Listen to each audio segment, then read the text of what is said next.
At my birthday party, they urged me to be mature and embrace a modern setup.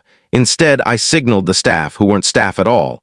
My spouse's face went pale when the venue was sophisticated. Tall glass windows stretched from floor to ceiling, gentle piano music filled the air, and crisp white tablecloths were folded with precision on every table. My spouse, Clara, had orchestrated the entire event.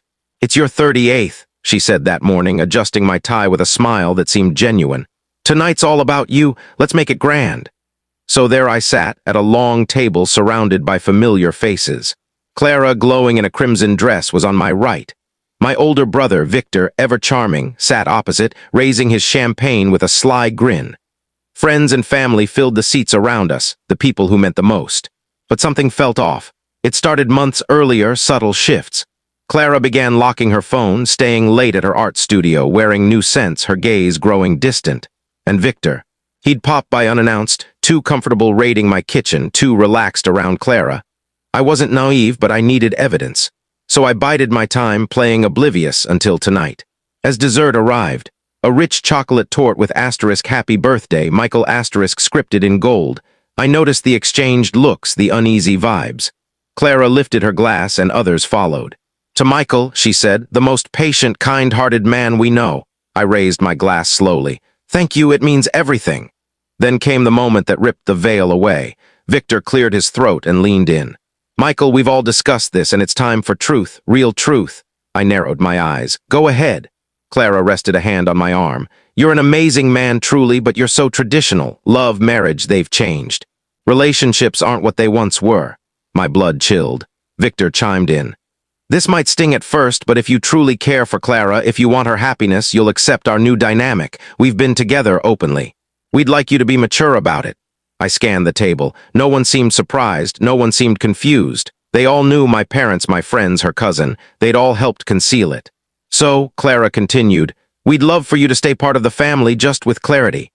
I set my glass down, slow and deliberate, then smiled and raised a hand slightly. 3 staff members near the kitchen caught my signal. They nodded and moved, but they weren't staff, and Clara's face lost all color when she realized who they were.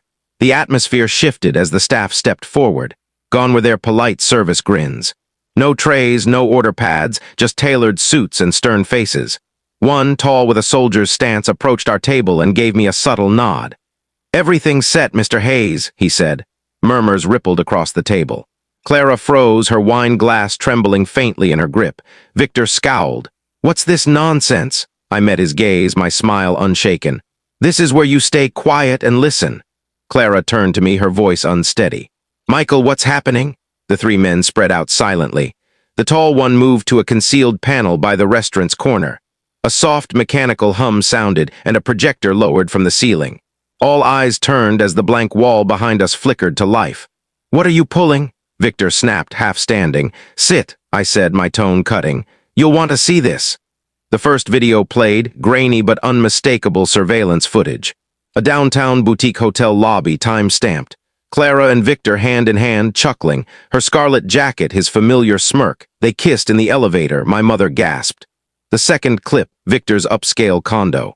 My wife in lingerie I'd gifted her for our anniversary, entwined with him on the sofa. Then an audio clip, Clara's voice. "Michael's kind, but let's be real, he's predictable, spineless. He'd be lost without me. He still believes in loyalty." Victor's voice smug. "He'll cave, he always does."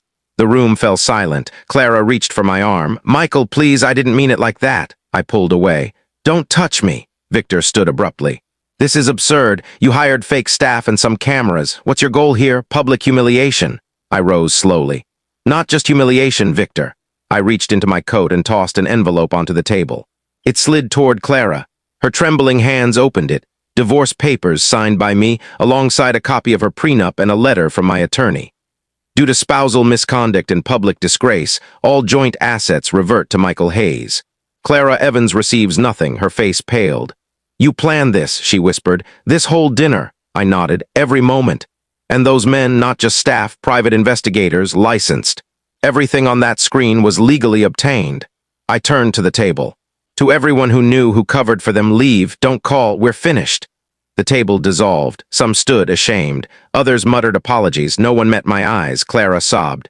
Michael, please don't do this. I leaned in, voice icy. You didn't just shatter my trust. You let them mock me behind my back, but tonight I get the final say. I turned to leave. Behind me, only silence remained, the sound of their world collapsing. By morning, headlines exploded. Tech mogul Michael Hayes exposes spouse and brother's affair at birthday gala. Guests shocked. Billionaire Victor Hayes caught in scandal with sister-in-law. Investors reel. Someone at the venue had leaked the projector footage. I didn't care, let the world see. By noon, the story trended. My inbox overflowed with messages, colleagues, acquaintances, reporters chasing quotes. I stayed silent. My actions spoke louder than words. Clara unraveled quickly. Her sister, who hadn't known and left the dinner in tears, texted me. She's calling me nonstop, says she can't sleep, claims you set her up. I replied, no, I just revealed the truth. Clara's Instagram, once a curated gallery of flawless photos and poetic captions, was wiped clean. Every post gone. Comments flooded with criticism. Victor faced worse. A contact on his firm's board forwarded an internal memo. Given the recent scandal involving Victor Hayes and potential ethical violations, an emergency meeting will address the firm's future leadership. Translation. He was being ousted. I didn't stop it or push it. I let the consequences unfold. His former allies, once charmed by his charisma, now distanced themselves from his recklessness. That evening, Clara appeared at my office unannounced, tear-streaked, pale, hair unkempt. I've lost everything, Michael, she said quietly. My career, my home, my friends won't answer me. Victor blames me for his investor fallout. I didn't stand. Now you know how betrayal feels, I said. I didn't think you'd go this far, she whispered. You thought I'd fold, I replied, like I always did. You made a choice, and so did everyone at that table. You didn't just betray me. You humiliated me, mocked our life, and expected me to nod along in front of everyone. She broke down, sobbing. I just want you back, even if we start from nothing. I shook my head. We had everything, Clara. You threw it away. She lingered a moment, then left. I didn't stop her. When someone poisons your life so deeply, you don't chase them. You let them go. Days passed. Clara vanished from social media, likely hiding somewhere, grappling with her collapse. A mutual friend said she'd tried moving back with her parents. They turned her away. Victor, meanwhile, made his move. An email arrived mid-morning. Subject, let's keep this civil. Michael, things spiraled. I didn't mean for you to find out like that. I care for Clara, but I never wanted to wound you. Let's move past this. We're still brothers. Meet me. Let's talk like men. Victor asterisk, I read it twice. Still brothers? The audacity. No apology, no remorse, just a slick attempt to smooth over the wreckage he'd caused. I didn't respond. Instead, I contacted a corporate lawyer I hadn't spoken to in months, an expert in business restructuring. Victor and I didn't just share blood, we shared a legacy. Our late father left us a real estate firm, split 50-50. My silence during the scandal was calculated. Now it was time to act. Within 48 hours, legal papers were ready. I bought out Victor's share at a steep discount, his valuation tanked by the scandal, investor distrust, and my deliberate restraint. His lawyers fought, but the trust was airtight. Dad ensured that. The buyout included a clause: Victor was barred from the company, its board, or any affiliates forever. He didn't email again, but called once. I let it ring, then blocked him. A college friend later texted. Saw Victor at an event. Looked like a shell. No one would work with him. Half the room belayed when he walked in. I smiled at the message. I didn't need to yell or drag him through the press. His own actions spoke louder, and that quiet, precise severance from everything he valued cut deeper than any public outburst could. Weeks turned to months, and the chaos they created consumed only them. Clara tried resurfacing online with vague, self-reflective posts about healing, growth, and self-love after hardship. She never mentioned me, but the subtext was clear. The comments were merciless. You ruined a good man. That's your hardship. Your growth looks like decay. Her followers dwindled. She deactivated again. Victor faded too. The once unbreakable Hayes brothers' legacy was fractured, and only I stood tall. I rebranded the company, hired new talent, forged new partnerships. Investors, impressed by my composure, backed us fiercely. The firm thrived like never before. I left the old life behind. Nearly a year after that birthday dinner, I was crossing the lobby of our new headquarters when I saw them, Clara and Victor. They hadn't noticed me. They stood near the reception desk, hesitant. Victor in a creased suit, Clara in a bulky coat, as if shielding herself from the world. They looked smaller, broken. I approached calmly. Their heads turned. Clara stepped forward. Michael, I raised a hand. No speeches.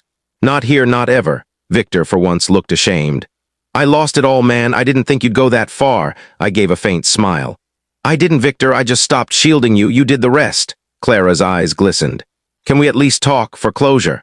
I stepped back, meeting their gazes, calm and untouchable. I got closure, I said, the day I realized I didn't need revenge, just distance.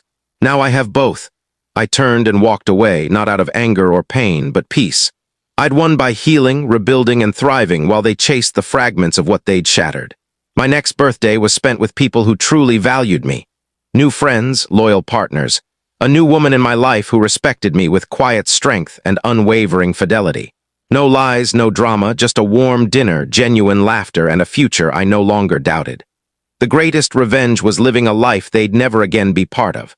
Was this justice perfectly served? Share your thoughts below. What would you have done?